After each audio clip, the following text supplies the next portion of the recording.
तारीख थी 15 जनवरी साल 1956। दिल्ली के लेडी हार्डिंग अस्पताल में एक बच्ची का जन्म होता है। इसी दिन बच्ची के पिता प्रभुदास दयाल, जो केंद्र सरकार के डाक विभाग में क्लर्क थे, उनका प्रमोशन होता है। परिवार के लिए बच्ची अच्छी खबर लेकर आई थी, इसलिए माता पिता ने उसका नाम रखा माया। जब मायावती 2 साल की थी तब उनका परिवार गाजियाबाद से दिल्ली आ गया और इंदरपुरी की झुग्गी झोपड़ियों की कॉलोनी में रहने लगा। मायावती के अपने पिता से बनती नहीं थी। मायावती के पिता बेटों को ज्यादा प्यार करते थे, उन्हें पढ़ने के लिए प्राइवेट स्कूल भेजते थे। मायावती अपने परिवार में पढ़ाई में सबसे तेज थी, लेकिन इसके बावजूद उनके पिता ने उनकी पढ़ाई के लिए उतने पैसे खर्च नहीं किए। मायावती ने बाद में इसके लिए अपने पिता को काफी ताने मारे। साल 1993 में उत्तर प्रदेश में जब बीएसपी और एसपी की सरकार थी, उनके पिता प्रभुदास अपने गांव के लिए एक विशेष योजना की मांग लेकर अपनी बेटी मायावती के पास पहुंचे थे। उस मांग को सुनकर मायावती ने कहा, मुझे तो लगा था कि आपके बेटे ही आपके परिवार का नाम आगे लेकर जाएंगे। अब आप उनसे अपने गांव में कॉलेज, सड़क और अस्पताल बनाने के लिए कह दीजिए। इसके बाद मायावती के पिता ने उनसे माफी मांगी, कहा कि उन्हें समझ में आ गया है कि उनकी बेटियां ही उनकी जिंदगी में सबसे जरूरी है। लेकिन आगे भी मायावती की अपने पिता के साथ दूरियां बरकरार रहती है। कहा जाता है कि अपने पिता के व्यवहार की वजह से मायावती काफी एम्बिशियस होती चली गई। वे अपने पिता को दिखाना चाहती थी कि उनकी बाकी संतानों से बेहतर मायावती है। मायावती जिस जाति से आती हैं वो दलित समाज है और वो जातिगत भेदभाव के बीच बड़ी हुई है।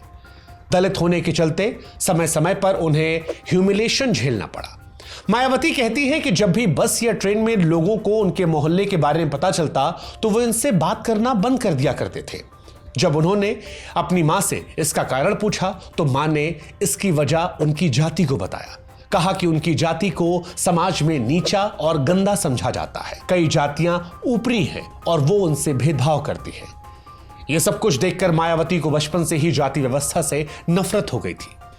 दिल्ली में रहते हुए मायावती हर साल 14 अप्रैल को अंबेडकर जयंती के कार्यक्रमों में हिस्सा लेने जाती। बाबा साहब को मिलने वाली इज्जत से मायावती बहुत प्रभावित हुई थी। उन्होंने अपने पिता से पूछा कि अगर वो भी अंबेडकर की तरह सामाजिक अन्याय के खिलाफ लड़ती हैं, तो क्या लोग उन्हें भी सम्मान देंगे? उनके पिता ने कहा कि इसके लिए उन्हें पढ़कर आईएएस बनना पड़ेगा। अपने पिता की यह बात मायावती के दिमाग में बैठ गई और फिर मायावती आईएएस बनने को अपना मिशन बना लेती है। मायावती को आईएएस बनने की इतनी जल्दी थी कि उन्होंने एक ही साल में 3 क्लासेस पार कर ली। मायावती दिल्ली के कालिंदी कॉलेज से ग्रेजुएशन और गाजियाबाद के कॉलेज से बीएड करने के बाद दिल्ली यूनिवर्सिटी से कानून की पढ़ाई करने लगी। इसके साथ ही एक सरकारी स्कूल में वो पढ़ाने भी लगी। इन सब के बीच उनकी आईएएस की तैयारी भी जारी थी। इस दौरान मायावती दलितों के मुद्दों को लेकर हमेशा सजग रहती। उस समय के युवा, शहरी और पढ़े लिखे दलितों को लगता था कि कांग्रेस का वोट बैंक होने के बाद भी पार्टी उनके सामाजिक और आर्थिक दमन को खत्म करने के लिए कुछ भी नहीं कर रही। इमरजेंसी में जो कुछ हुआ था उससे दलितों का कांग्रेस से और भी ज्यादा मुंहभंग हो गया था। दरअसल इमरजेंसी के समय संजय गांधी के जबरदस्ती नसबंदी और झुग्गी झोपड़ियों को तोड़ने के अभियान से दलितों को काफी नुकसान हुआ था। इन दलित युवाओं की नाराजगी महात्मा गांधी तक जाती थी। 1932 में महात्मा गांधी ने दलितों को सेपरेट इलेक्टोरेट्स देने की अंबेडकर की मांग को ठुकरा दिया था। सेपरेट इलेक्टोरेट्स का मतलब हर सीट पर दलित अपना अलग प्रतिनिधि चुन सकते थे। मायावती जैसे दलित युवा गांधी के इस फैसले को एक बड़े पाप के तौर पर देखते थे और मायावती ने अपनी ऑटोबायोग्राफी में महात्मा गांधी के बारे में इसी के चलते काफी कड़वी बातें लिखी हैं। मायावती अपने शुरुआती दिनों से ही महात्मा गांधी को मनुवादी भी कहती थी। उनका यह मानना था कि अंबेडकर की सेपरेट इलेक्टोरेट्स की मांग ठुकराकर गांधी ने अछूतों को एक बड़ी स्वतंत्र राजनीतिक ताकत बनने से रोक दिया। मायावती को गांधी की तरफ से अछूतों को दिए गए हरिजन नाम से भी बेहद आपत्ति थी। जब सितंबर 1977 में दिल्ली के कॉन्स्टिट्यूशन क्लब में जाति व्यवस्था के खिलाफ एक कॉन्फ्रेंस में रायबरेली से इंदिरा गांधी को हराने वाले राजनारायण ने अछूतों को हरिजन कहा, उस वक्त मायावती नाराज हो गई। अपने भाषण में मायावती ने कहा कि यह शब्द बोलकर राजनारायण ने दलितों का अपमान किया है और इसी के बाद राजनारायण मुर्दाबाद, जनता पार्टी मुर्दाबाद जैसे नारे लगने लगे। कॉन्फ्रेंस में आए दलित नेताओं और एक्टिविस्ट ने मायावती को इस जोरदार भाषण के लिए शाबाशी दी। शाबाशी देने वालों में बैकवर्ड और minority communities employees federation BAMCEF के लोग शामिल थे। ये काशीराम का संगठन था, जो दलितों के बीच अपनी अलग पहचान बना रहा था। इसी भाषण के बाद मायावती का नाम दलित संगठनों और कार्यकर्ताओं के बीच बड़ी तेजी से फैलने लगा। साल 1977 की एक सर्द रात में लगभग 9 बजे किसी ने मायावती के घर का दरवाजा खटखटाया। जब दरवाजा खोला गया तो सामने काशीराम खड़े थे। काशीराम से मायावती की यह पहली मुलाकात थी। काशीराम उस समय तक शहरी दलितों में एक जाना पहचाना नाम बन चुके थे। काशीराम मायावती से मिलने आए। मायावती ने उनसे कहा कि वो आईएएस ऑफिसर बनना चाहती हैं। इस पर काशीराम बोले कि वो एक बहुत बड़ी गलती कर रही है। कलेक्टर और दूसरे अधिकारी केवल सरकार चला रहे राजनीतिक पार्टियों के आदेश मानते हैं। काशीराम कहते हैं कि हालिया सालों में दलित समुदाय से कई कलेक्टर और कई बड़े अधिकारी बने, लेकिन उन्हें सही दिशा दिखाने वाले राजनेता नहीं बने। काशीराम मायावती से कहते हैं कि मैं आपको इतनी बड़ी नेता बना दूंगा कि कई कलेक्टर फाइल लेकर आपके आदेश का इंतजार करेंगे और इस तरह आप सही मायनों में दलितों की सेवा कर पाएंगे।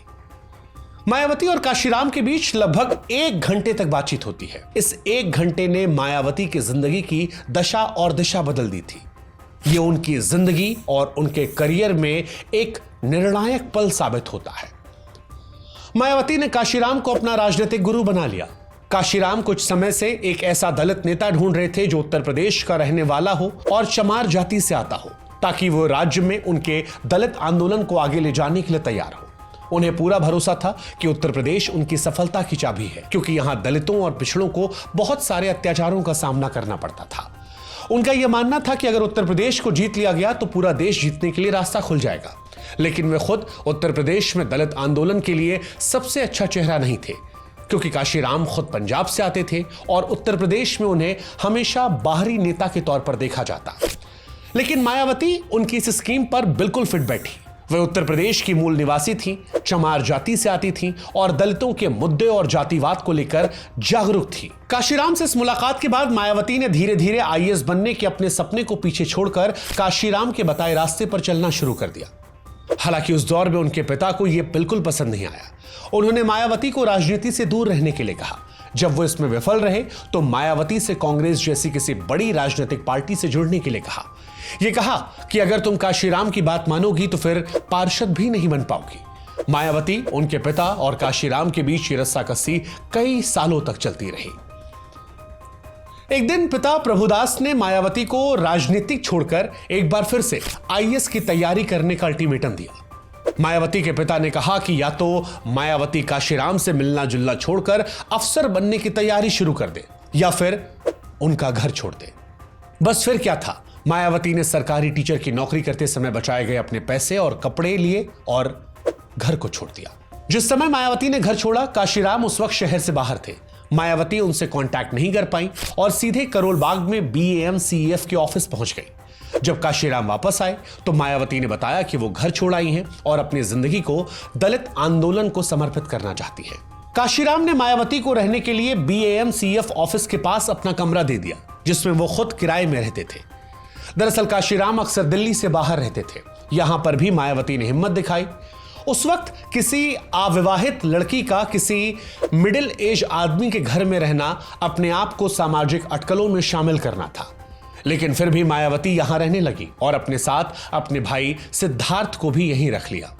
यहीं से दोनों के बीच में एक ऐसे रिश्ते की शुरुआत हुई जिसे लेकर काफी अटकलें, काफी गॉसिप्स फैलाई गई। लोग मायावती और काशीराम को लेकर तरह तरह की बातें करने लगे।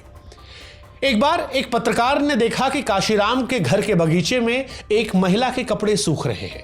उन्होंने काशीराम से सवाल किया कि एक अविवाहित के घर पर महिला के कपड़ों का क्या काम है। इस सवाल पर काशीराम भड़क गए और पत्रकार को फटकार लगाई कि आप राजनीतिक सवाल न पूछकर इस तरह के सवाल क्यों पूछ रहे हैं। काशीराम के जीते जी अक्सर मायावती से उनके संबंध को लेकर कई तरह के अटकलें और सवाल पूछे जाते थे। काशीराम पर दलित नेताओं की तरफ से भी कई तरह का दबाव बढ़ रहा था। मायावती के विरोधी काशीराम पर यह आरोप लगाते कि वे अपने पुराने और अधिक सीनियर साथियों को अनदेखा कर मायावती को आगे बढ़ाने लग गए।